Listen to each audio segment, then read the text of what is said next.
अस्सलामुअलैकुम class 5 good morning. I hope you all are fine. बेटा जल्दी से अपनी बुक्स निकाल लें। सोशल लर्निंग की आज हम लेक्चर को डिस्कस करेंगे। Please open your books and come to chapter 2 page number 12। Okay ji, today we will start our next chapter that is crossing the seize.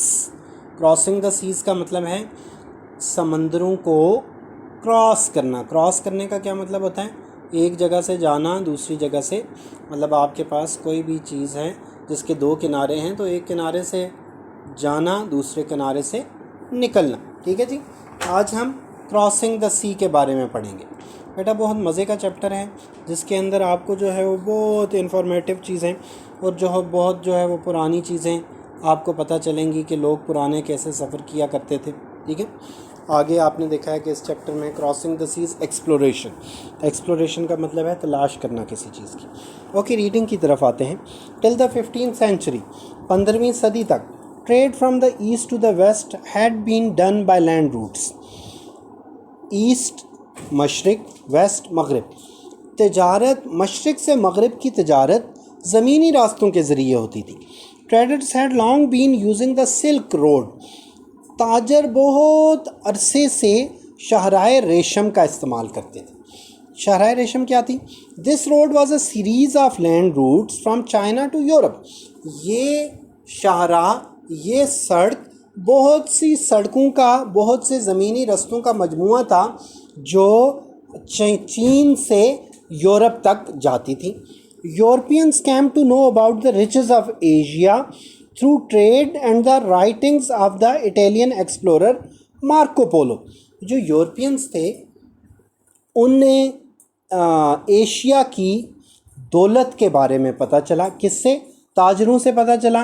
And the writings of the Italian explorer, जो एक Italy का खोजी था। Explorer होता है खोजी, ठीक है। तो एक इटली का खोजी था जो बड़ा मशहूर है, मार्को पोलो, जो ट्रैवलर था, बहुत बड़ा, दुनिया के इनिशियल ट्रैवलर्स में से एक था।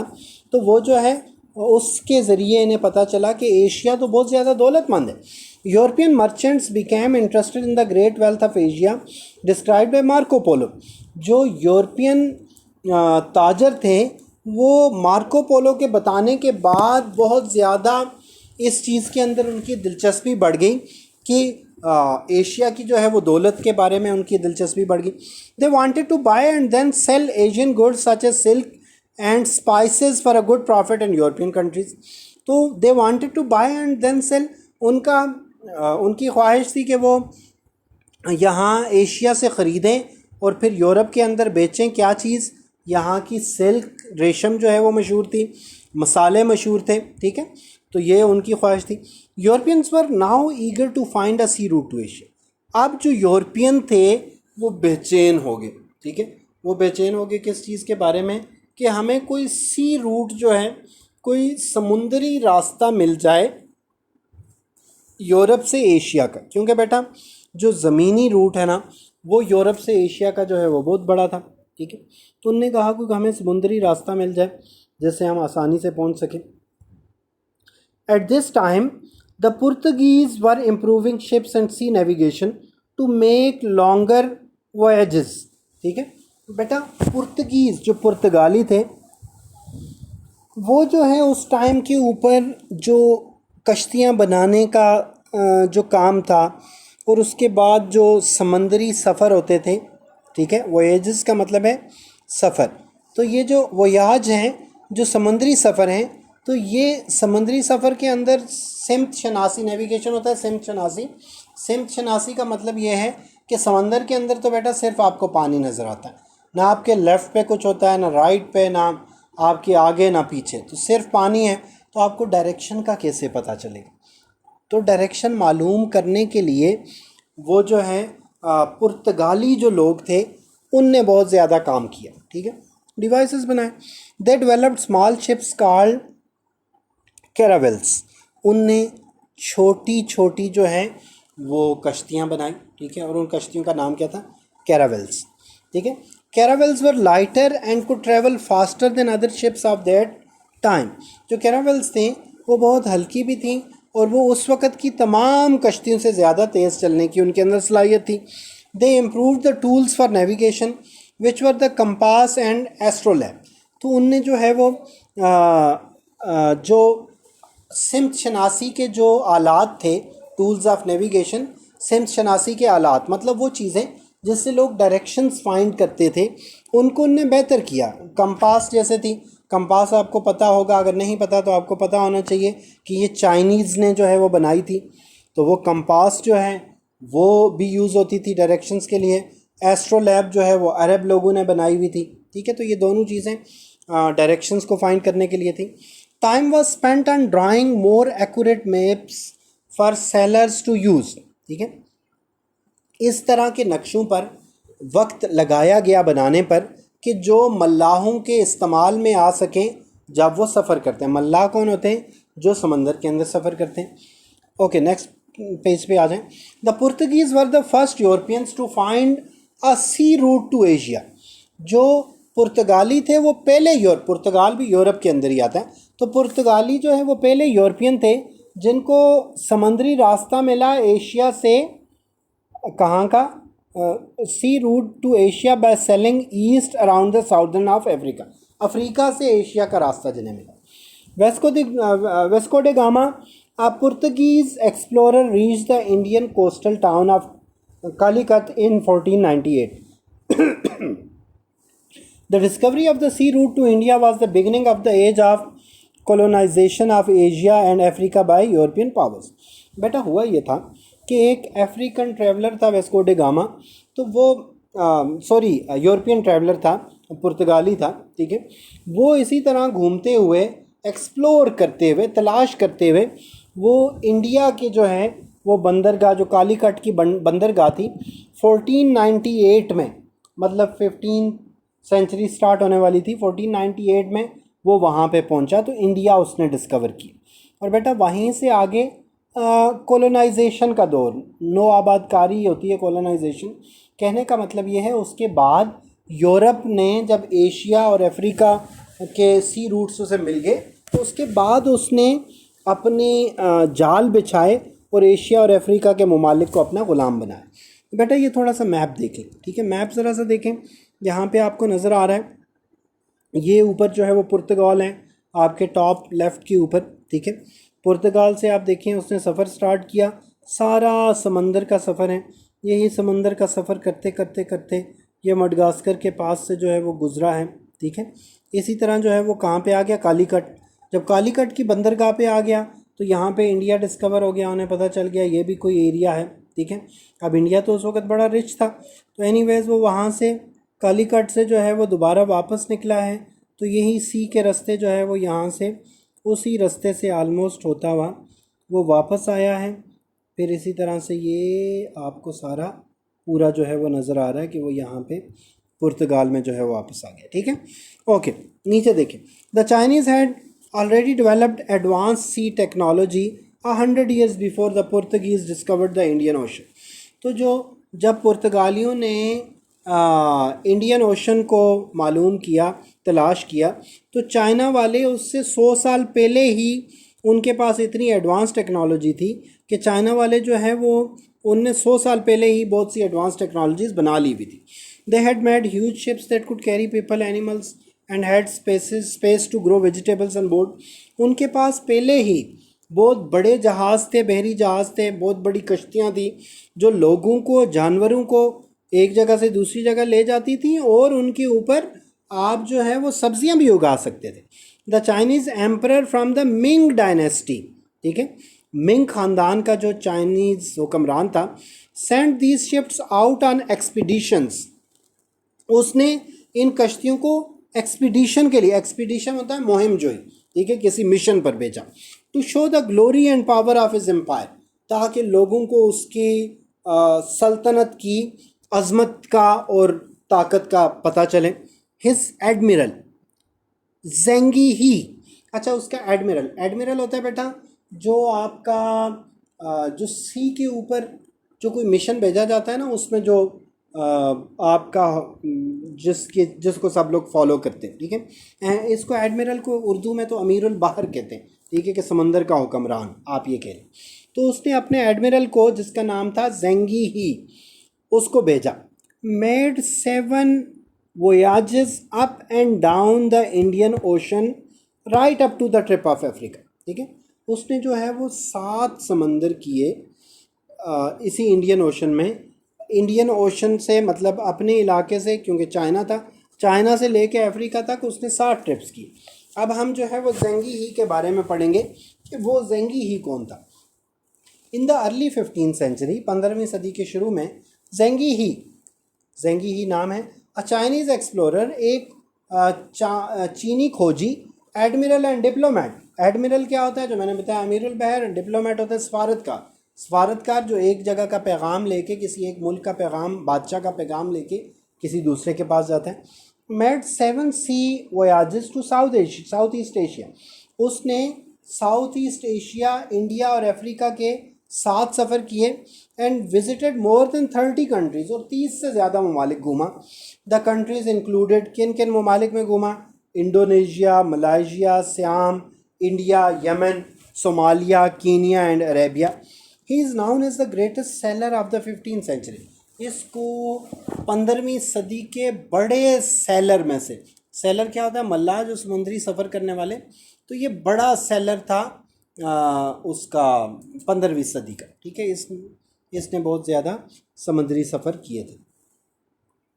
Zheng He was born in the province of Yunnan, China, to a Central Asian Muslim family. तो ये एक वस्ती एशिया के मुसलमान ख़ानदान के अंदर पैदा हुआ। ठीक है, यूनान जो है वो सूबा था चाइना का, उसमें।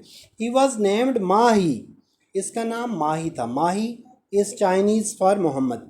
And both his father and grandfather had made the pilgrimage to Mecca. इसके बाप और इसके दादे ने, दोनों ने मक्का में हज के लिए जो है वो सफ़र किया। When he was 10 years old, जब वो 10 साल का था, Zheng He was captured by Chinese soldiers. तो ज़ेंगी जो है, Zheng He was captured by Chinese soldiers, उसको चीनी जो सोल्जर्स थे, सिपाही थे, उनने जो है वो पकड़ लिया, कैद कर लिया। Okay, and force to join the Chinese army, और उसको मजबूर किया कि वो चीनी आर्मी को ज्वाइन करें।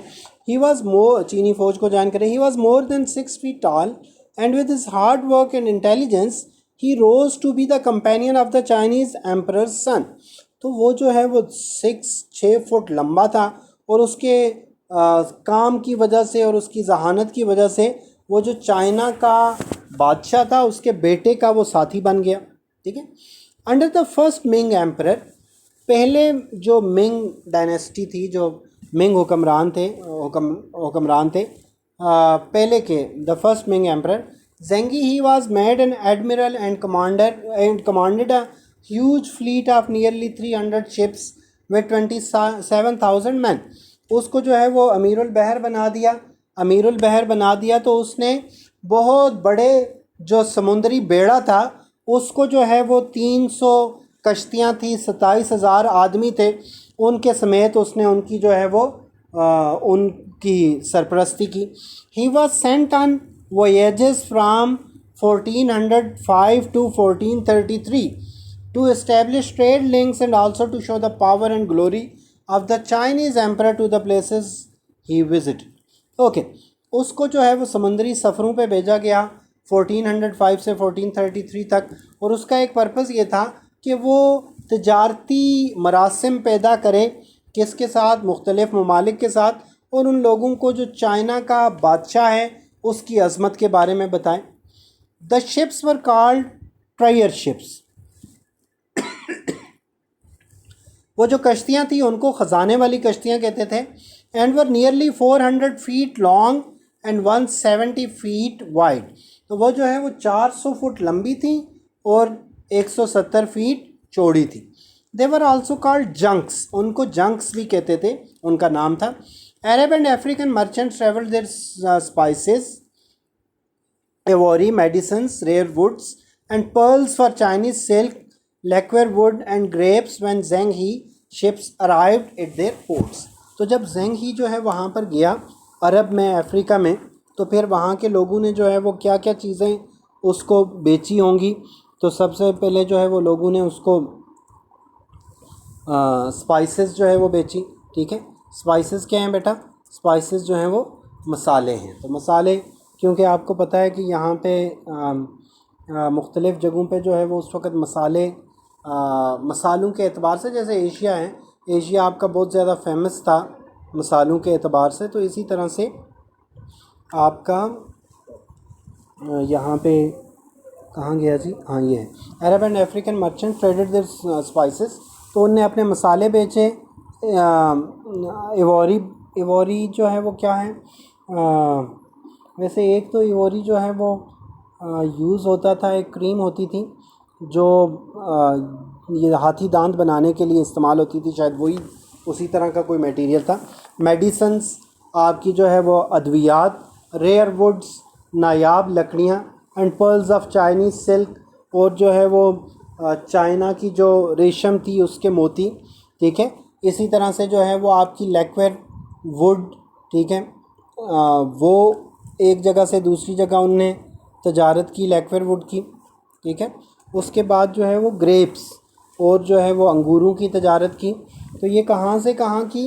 जब भी उसकी ज़ेंग ही की शिप्स जो है वहाँ पे पहुँची, तो वहाँ पे पहुँचने के बाद इस चीज़ की अरब के अंदर और अफ्रीका के अंदर उसकी तजारत की। चाइना से वो लेके गए थे ना। ओके, आगे नेक्स्ट पेज के ऊपर आ जाएं। जैसे कि नेक्स्ट पेज से नेक्स्ट पे आ जाए, मैंने पेज ही मूव नहीं किया था। ओके,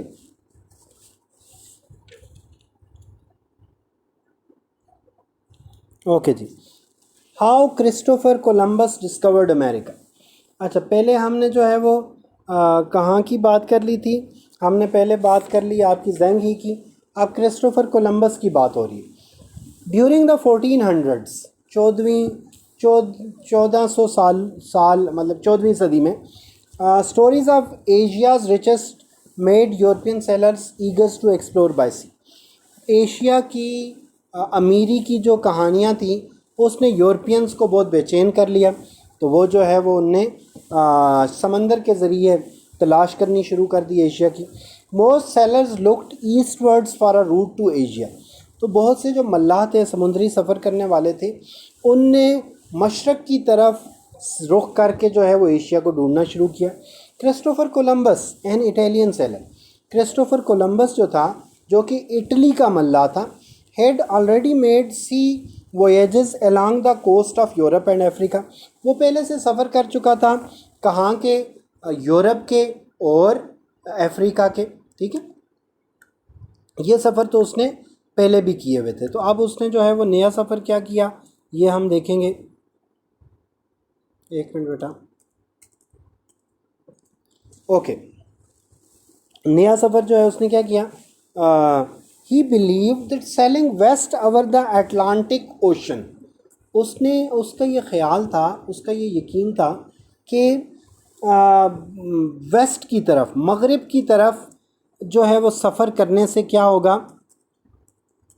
मगरिब की तरफ सफ़र करने से, west over the Atlantic Ocean के मगरब में, would be a more direct route to Asia than sailing east around Africa. Africa से ईस्ट पे जाने के बजाय बेहतर यह है कि वो अटलांटिक ओशन के वेस्ट पे जाएं तो वो एशिया पहुंच सकते हैं।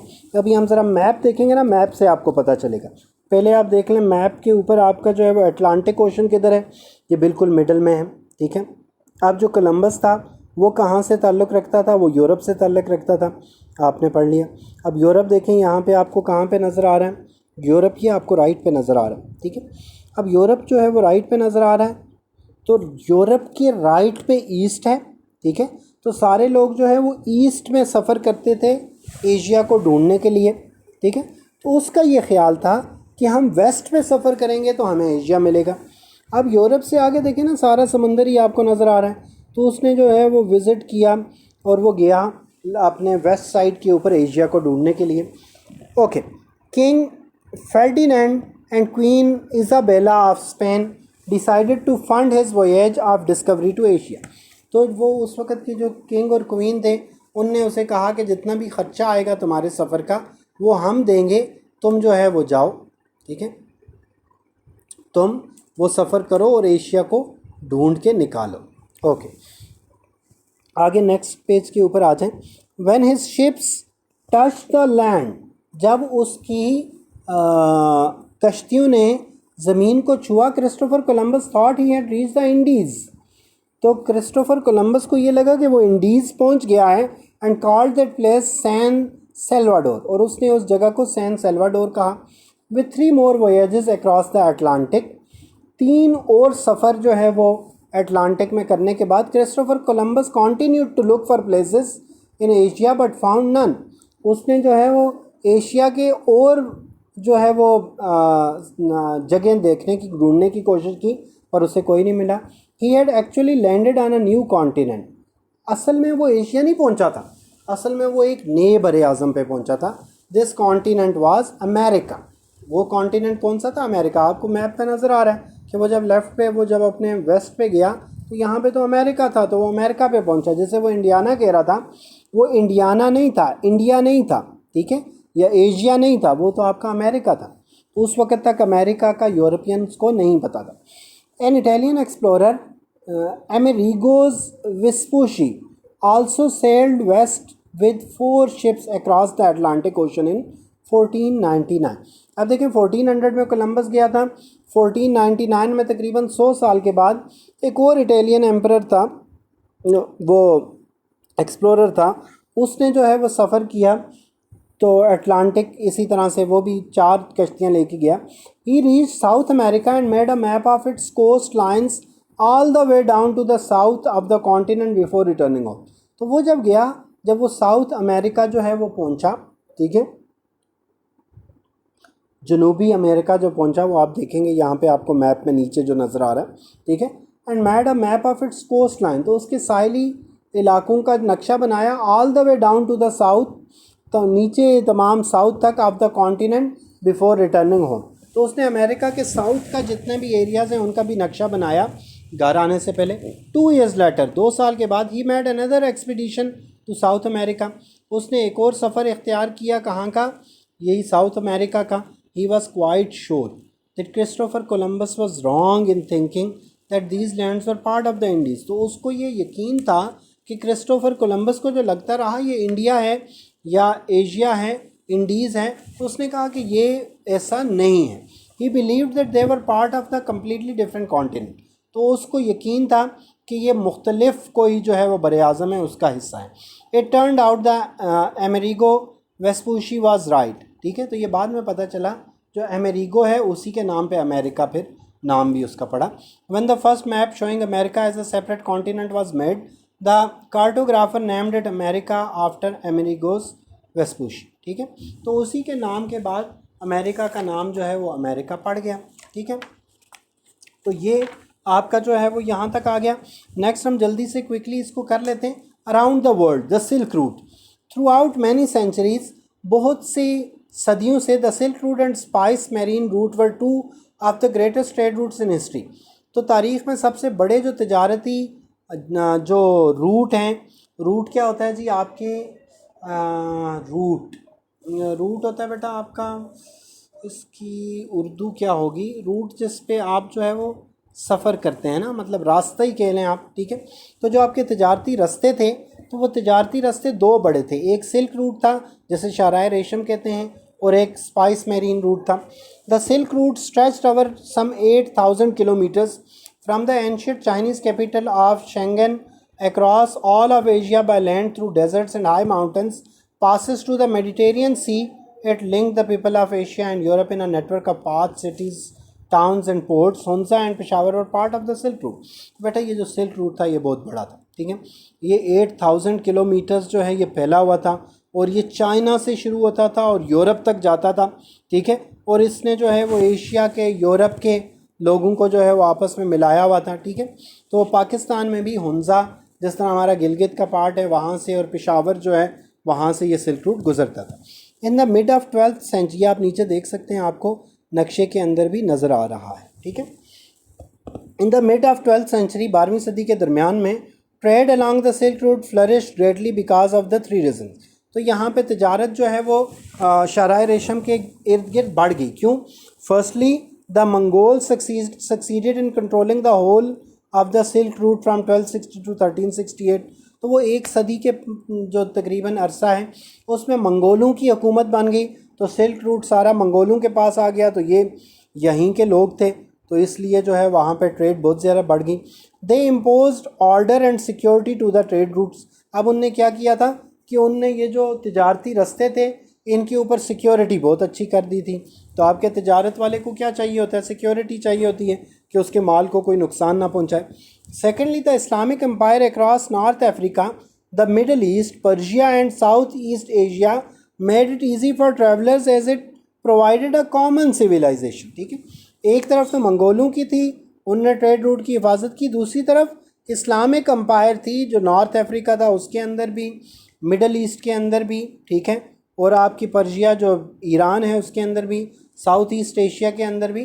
तो ये सारी जगहों पर आपकी मुस्लिम एम्पायर थी, तो वो एक जैसी सिविलाइजेशन थी। ठीक है, Ibn Battuta was one of the earliest explorers who took the silk route by land to reach India. तो इब्न बतूता जो आया था वो आया था कहाँ से, मोरक्को से। तो मोरक्को से इब्न बतूता जो अफ्रीका से आया था, तो वो इंडिया जो है वो किस रूट के ज़रिए आया, वो इसी शराय रेशम के ज़रिए आया। Sea travel became easier when boats began to be used in the Indian Ocean. तो समुद्री रास्ते ज़्यादा आसान हो गए जब उसमें इंडियन ओशन में जो है वो कश्तियाँ चलीं। Many goods were traded along this route. बहुत सी चीज़ों की तिजारत होती थी इस रास्ते पर। The spices of the east were in great demand in the western European states. यहाँ के जो मसाला जात थे उनकी बहुत ज़्यादा मांग थी वहाँ यूरोप के अंदर, वेस्टर्न स्टेट्स के अंदर। Chinese goods such as herbal medicines, चीनी चीज़ें जो कि हर्बल मेडिसन्स जो हैं वो आपकी क्या कहते हैं, जड़ी बूटियों से बनने वाली अद्वियात हैं। फिर इसी तरह से सिल्क है, आपकी रेशम, इसी तरह से पोट्री है, मट्टी के बर्तन, पेपर हैं, पेपर एंड गन पाउडर, जो गन्स के अंदर जो है वो पाउडर यूज़ होता था। वह ट्रेडेड विद ड्रग्स, कालीनों के साथ उसको ट्रेड किया जाता था, बेचा जाता था। सोने के साथ बेचा जाता था, तांबे के साथ बेचा जाता था, और अंगूरों के साथ बेचा जाता था। ठीक है, ideas also travelled along the silk root.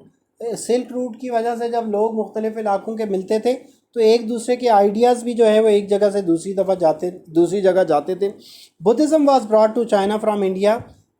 Buddhism जो है वो चाइना में कहाँ से आया, इंडिया के रास्ते से आया। And Chinese inventions of silk making and iron working were carried to the west. और इसी तरह से चाइना की बहुत सी चीज़ें, जिस तरह से वो रेशम बनाते थे, वो जो सारी उनके काम थे वो सारे जो है वो मगरब में कैसे गए, वो मगरब में, चाइना से मगरब में चले गए, यही ट्रेड के ज़रिए। Continuity of Silk Route in the 21st century. The revival of the Silk Route is being done in the 21st century by China's One Belt One Roads policy. तो बेटा ये वो जो इतना पुराना जो है वो 14वीं-15वीं सदी का जो ये सिल्क रूट था उसका अभी रिवाइवल हो रहा है। उसको दोबारा से जो है वो सिल्क रूट को एक्टिव किया जा रहा है, जो चाइना कर रहा है, जिसका एक स्लोगन है वन बेल्ट वन रोड। ठीक है, तो वन बेल्ट वन रोड के ज़रिए जो है वो चाइना से लेके यूरोप तक एक रोड जो है वो बनाना चाह रहा है। तो जितने कंट्री से गुजरेगी वहाँ पर वो ये उसी प्रोजेक्ट का हिस्सा होंगे। This means that China is introducing a quick and cheaper route by road and sea across the 2 continents of Asia and Europe for transportation of goods. तो चाइना को क्या फ़ायदा होगा, क्योंकि चाइना बहुत बड़ा एक्सपोर्टर है, तो चाइना अपनी गुड्स जो है वो चाइना से यूरोप तक इस रास्ते के ज़रिए भिजवाएगा और ये एशिया से गुजरेगा। The China